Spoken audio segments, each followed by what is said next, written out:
dear students, good morning to all of you. आइए आज हम लोग आवर्तसारणी से संबंधित कुछ महत्वपूर्ण तथ्यों की चर्चा करते हैं।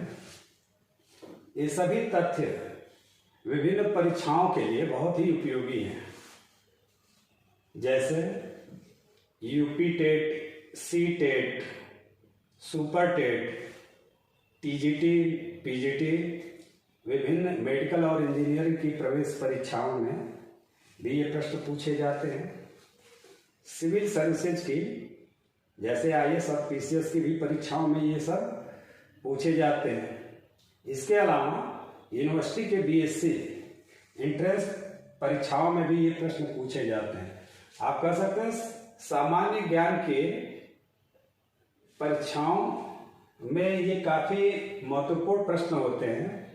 तो हम लोग पढ़ चुके हैं आवर्त सारणी क्या होता है। तो आवर्त सारणी रसायन विज्ञान में तत्वों का वह स्थान है जहाँ पर उन्हें उनके परमाणु क्रमांक के बढ़ते हुए क्रम में उनके गुणों के आधार पर मिलते जुलते रखा गया है। और आवर्त सारणी को दो भाग में बांटा गया था, आवर्त और वर्ग। तो यहाँ पर पहला पॉइंट है आवर्त की कुल संख्या। तो ये कितनी बताई गई थी? 7। अब विभिन्न आवर्तों को अलग अलग नामों से भी हम लोग जानते हैं। जैसे पहला आवर्त अति लघु आवर्त है जिसमें तत्वों की कुल संख्या 2 होती है, हाइड्रोजन, हीलियम और हाइड्रोजन। आवर्त 2 और 3 जिसे हम लोग लघु आवर्त कहते हैं, इसमें तत्वों की कुल संख्या 8 होती है। आवर्त संख्या 4 और 5 को हम लोग दीर्घ आवर्त कहते हैं जिसमें तत्वों की कुल संख्या 18 होती है। आवर्त 6 और 7 में तत्वों की कुल संख्या 32 होने के कारण इसे अति दीर्घ आवर्त कहते हैं। आवर्त सारणी में हॉरिजॉन्टल कॉलम के रूप में रखे गए हैं, बनाए गए हैं।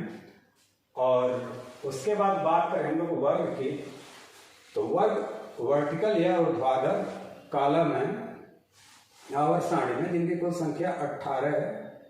और प्रत्येक आवर्त का पहला तत्व क्षार धातु होता है और आखिरी तत्व कोई नोबल गैस या शून्य वर्ग का समूह या इनर्ट गैस होता है, जिसमें helium, नियान, argon, krypton, xenon, radon और आखिरी जो है ऑर्गेनेशन तत्व है। प्रत्येक आवर्त का पहला तत्व क्षार धातु होता है जिसमें सबसे छोटा होता है लिथियम, फिर सोडियम, पोटेशियम, रुबिडियम, सिजीसियम, फ्रेंसियम। उसके बाद बात करते हैं आवर्त सारणी में तत्वों की कुल संख्या। तो यह 118 होती है।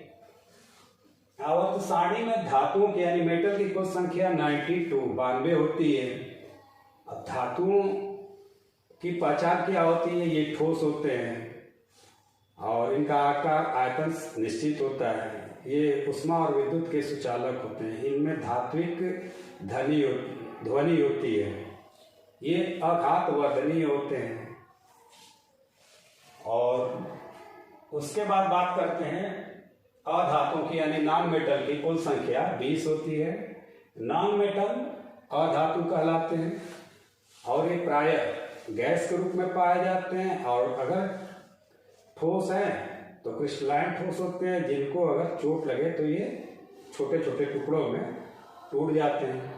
ये ऊष्मा और विद्युत के कुचालक होते हैं।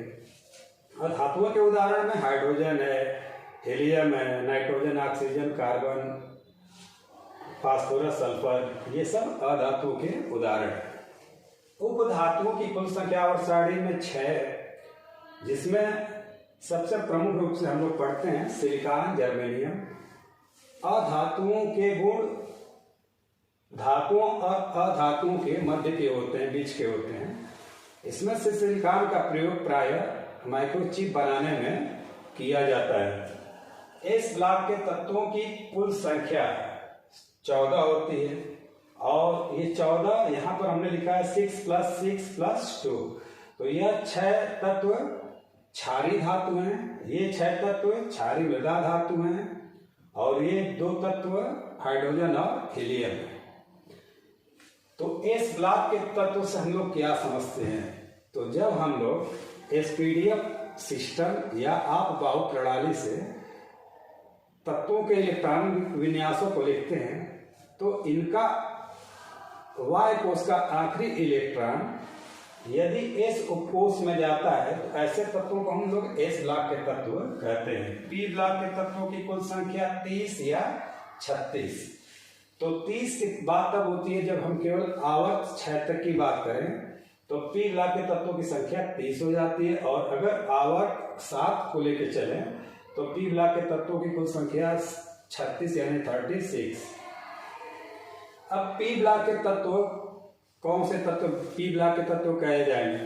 तो वे तत्व जिनका आप बाउ सिस्टम से इलेक्ट्रॉनिक विन्यास लिखने पर यदि वाय कोश का आखिरी इलेक्ट्रॉन पी उपकोष में जाता है तो ऐसे तत्व पी ब्लॉक के तत्व कहलाते हैं। पी ब्लॉक के तत्वों की संख्या कहां से हम शुरू करते हैं? वर्ग 13 से लेकर के वर्ग 18 तक। उसके बाद डी ब्लॉक के तत्वों की कुल संख्या ये होती है 40। डी ब्लॉक के तत्व कौन से कहलाते हैं? तो इनका इलेक्ट्रॉनिक विन्यास लिखने पर यदि वाय कोश का डी उपकोष अगर अपूर्ण है तो ऐसे तत्व डी ब्लॉक के तत्व कहलाते हैं। इन्हें हम लोग अंतर संक्रमण तत्व या धातु भी कहते हैं। इनकी कुल संख्या 40 है और इनकी 4 श्रेणियां होती हैं और प्रत्येक श्रेणी में 10 तत्व होते हैं। तो इस तरीके से 4 श्रेणियों को मिलाकर के 40 तत्व होते हैं। अब इन श्रेणियों को नाम दिया गया 3D series, 4D series, 5D series और 6D सीरीज। 3D सीरीज में सबसे पहला तत्व क्या है? स्कैंडियम, और आखिरी तत्व होता है जिंक। एफ ब्लॉक तत्वों की कुल संख्या 28 होती है। एफ ब्लॉक के तत्व कौन से तत्व होते हैं? तो वे तत्व जिनके वाय कोश के एफ उपकोष अपूर्ण होते हैं, ऐसे तत्व ए ब्लॉक के तत्व कहलाते हैं। और ए ब्लॉक के तत्व टोटल 28 हैं। इन्हें अंतर संक्रमण तत्व भी कहते हैं, इनर ट्रांजिशन एलिमेंट भी कहते हैं। इनकी 2 श्रेणियां हैं, लेंथेनाइड और एक्टेनाइड। लेंथेनाइड श्रेणी में भी 14 तत्व होते हैं और एक्टेनाइड श्रेणी में भी 14 तत्व होते हैं। इस तरीके से 14 और 14 मिलकर के कुल कितने तत्व होते हैं? 28। फिर बात करते हैं आवर्त सारणी में नोबल गैसों की संख्या। तो ये 6 होती है। नोबल गैस किसे कहते हैं? तो शून्य वर्ग समूह या 18वें वर्ग या समूह या जिसको हम लोग कहते हैं अक्रिय गैस समूह, उसके सारे तत्व नोबल गैस कहलाते हैं, जिनकी कुल संख्या 6। आवर्त सारणी में नॉर्मल तत्वों की कुल संख्या कितनी होती है? 38।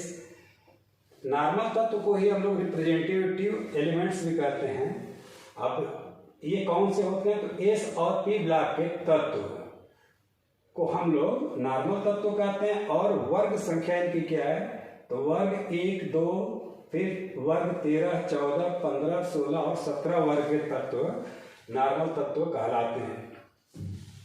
फिर बात करें ट्रांसयूरेनिक तत्वों की कुल संख्या। तो ये 26 है, 26। यहाँ पर संकेत के रूप में लिखा है जेड। जेड मतलब है एटॉमिक नंबर, परमाणु क्रमांक। ग्रेटर देन यू मतलब यूरेनियम, इक्वल टू 92। यूरेनियम का परमाणु क्रमांक 92 होता है। तो वे तत्व जिनका परमाणु क्रमांक यूरेनियम के परमाणु क्रमांक 92 से अधिक होता है वह ट्रांस यूरेनिक तत्व कहलाते हैं, जिनकी कुल संख्या कितनी है? 26। कृत्रिम या संश्लेषित तत्वों की कुल संख्या 24। कृत्रिम मतलब आर्टिफिशियल, संश्लेषित मतलब सिंथेटिक। तो ये आर्टिफिशियल एंड सिंथेटिक का मतलब है मैनमेड, मानव द्वारा निर्मित यानी वैज्ञानिकों द्वारा निर्मित तत्वों की कुल संख्या 24। अब वैज्ञानिक इन तत्वों को कैसे बनाते हैं? तो किसी परमाणु को लेकर के उसके नाभिक में प्रोटॉनों का अगर प्रवेश कराए तो एक नया तत्व प्राप्त होता है। इस तरीके से इन्होंने कृत्रिम तत्वों को बनाया। इनकी संख्या तो 24 है, लेकिन इनका स्थान कहां से शुरू करते हैं? तो परमाणु क्रमांक 95 से लेकर परमाणु क्रमांक 118 तक के तत्व ये कृत्रिम तत्व हैं। इसमें से टेंसाइन जिसका परमाणु क्रमांक 117 है और ओगनेशन जिसका परमाणु क्रमांक 118 है। तो इस प्रकार से आवर्त सारणी में अब कुल 118 तत्वों को रखा जा चुका है। अब बात करें आवर्त सारणी में सबसे भारी प्राकृतिक तत्व के हैवीएस्ट नेचुरल एलिमेंट्स, तो यूरेनियम है जिसका परमाणु क्रमांक 92 यानी 92 है।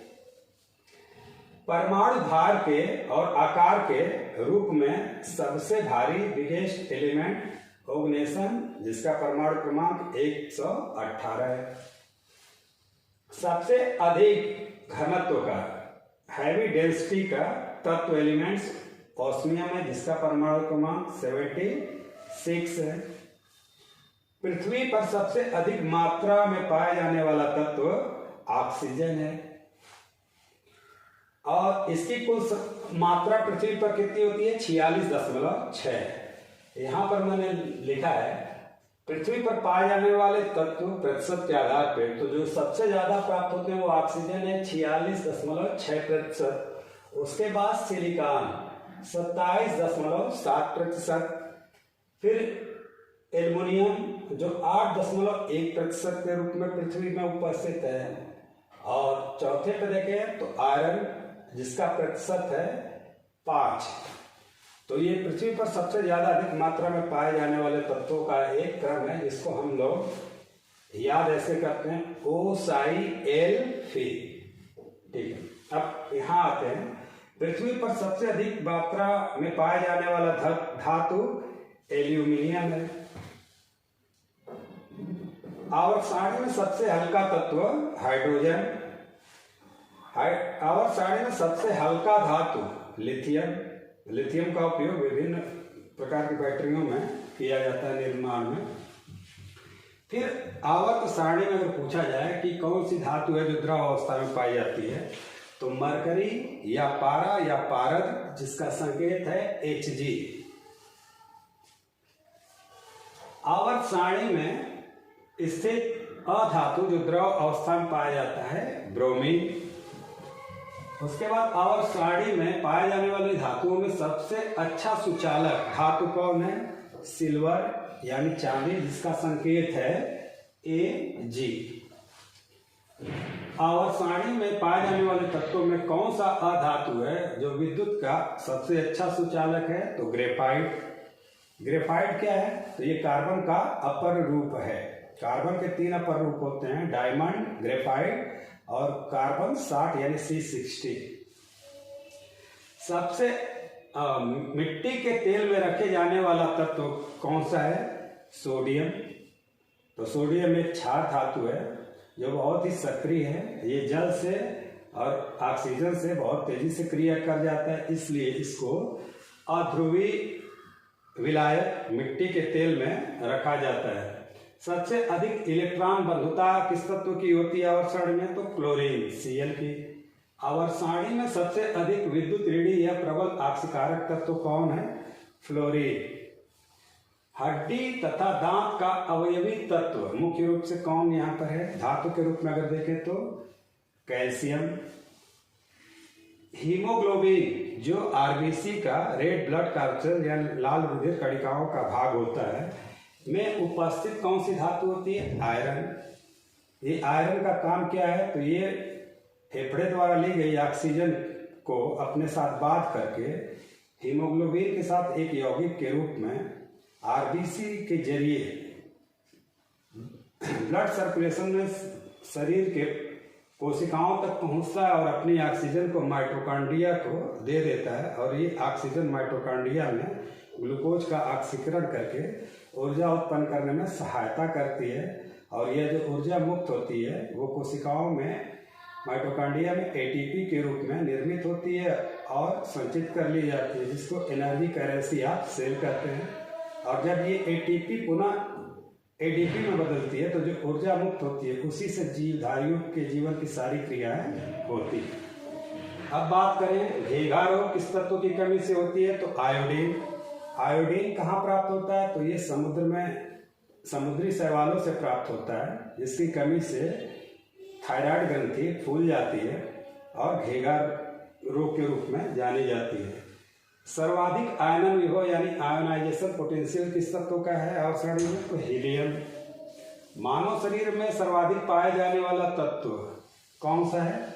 तो ऑक्सीजन है। इसी प्रकार बहुत सारे अन्य जानकारियां भी तत्वों से हैं, तो जिनको फिर आगे के लेक्चर्स में बताए जाएंगे। तो उम्मीद है कि आपको ये वीडियो पसंद आया होगा। तो आज के लिए बस इतना ही।